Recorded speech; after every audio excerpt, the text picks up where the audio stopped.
Hello everyone, welcome back to another blog. আর জানি যে অনেক দিন ভিডিও আপলোড করা হয় না, ইভেন এই ভিডিওটাও প্রায় 2 সপ্তাহ পুরনো। আর ভিডিওগুলো এডিট করে উঠতে আমি পারিনি, বিভিন্ন কাজে ব্যস্ত ছিলাম এই কদিনে, তার জন্য রেগুলার ভিডিও আপলোড করা হচ্ছিল না।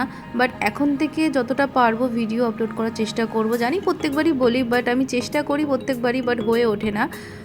যাই হোক, আজকে আমরা এসেছি শোলে কিচেনে। মিলন আর গীতের ভাই, ওর নামও মিলন, তো দুজনেরই আজকে বার্থডে সেলিব্রেট করব। দুজনে আজকে এখানে ট্রিট দেবে।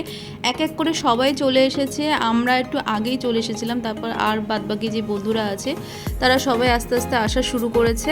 শোলে কিচেনের অ্যাড্রেসটা তোমরা অনেকেই জানো, এবং যারা জানো না তাদের জন্য আমি ডিসক্রিপশন বক্সে অলরেডি দিয়ে দিচ্ছি, গিয়ে একবার চেক করে নিও।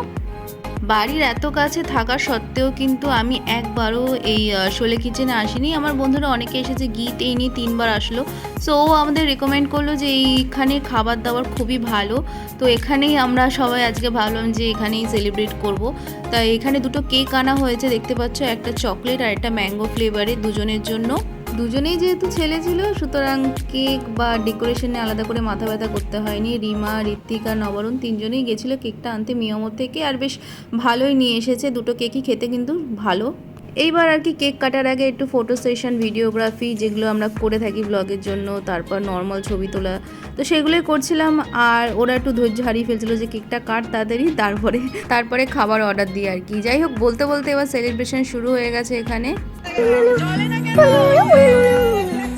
Happy birthday to you ji, cake शेक है तो फिर बुलाओ जी, ऐसे ही तुम बुढ़े होते रहोगे, हमको उससे क्या मतलब बताओ जी। हैप्पी बर्थडे टू यू, हाँ जी, तुम इस पे इतने खुश क्यों हो ऐ भाई, तुम तो बरसों पहले ही निकल चुके हो, तो बर्थडे वाला नाटक ये क्यों है भाई। Happy birthday to you.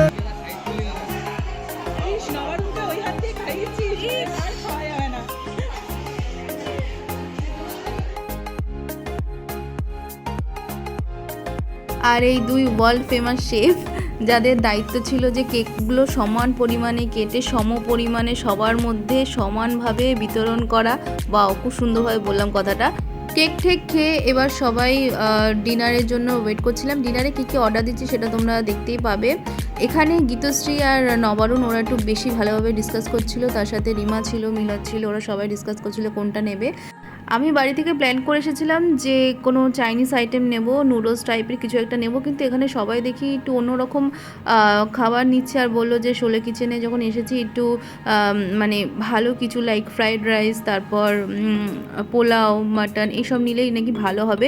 তো বললাম ঠিক আছে চল তাই নিই। আর স্টার্টারে ছিল তন্দুরি চিকেন, আর চিকেনটা যে এতটা সফট আর এতটা ভালো হবে খেতে আমরা কেউ আশা করিনি, কারণ এর আগে যখন আমরা 90s ক্যাফেতে খেয়েছিলাম তখন এই ফুড কোয়ালিটিটা অতটা ভালো ছিল না। এর আগে যতগুলো বেশিরভাগই নামি দামি রেস্টুরেন্টে খেয়েছি ততবারই কিন্তু ফুড কোয়ালিটি আমাদের অতটা ভালো লাগেনি। বাট শোলে কিচেনের খাবার কিন্তু সত্যি ভীষণই ভালো ছিল। প্রাইস অনুযায়ী ফুড কোয়ালিটি কিন্তু দুটোই বেশ দারুণ ছিল। তারপরে আমরা মেন কোর্সে অর্ডার দিয়েছিলাম মাটন, মানে হান্ডি মাটন, আর তার সাথে ছিল মিক্সড ফ্রাইড রাইস। যেহেতু আমি রাইসের কোনো আইটেম খাবো না ভেবেছি, তাই জন্য আমি আলাদা করে অর্ডার দিয়েছিলাম বাটার নান, আর যেটা খেতে কিন্তু বেশ ভালো ছিল।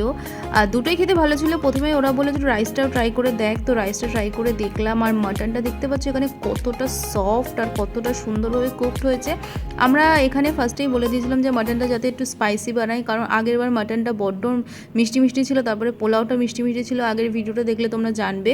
তো এবারটা মাটনটা ওর জন্য বলেছিলাম স্পাইসি বানাতে, আর মাটনটা সেরকম স্পাইসি বানিয়েছিল।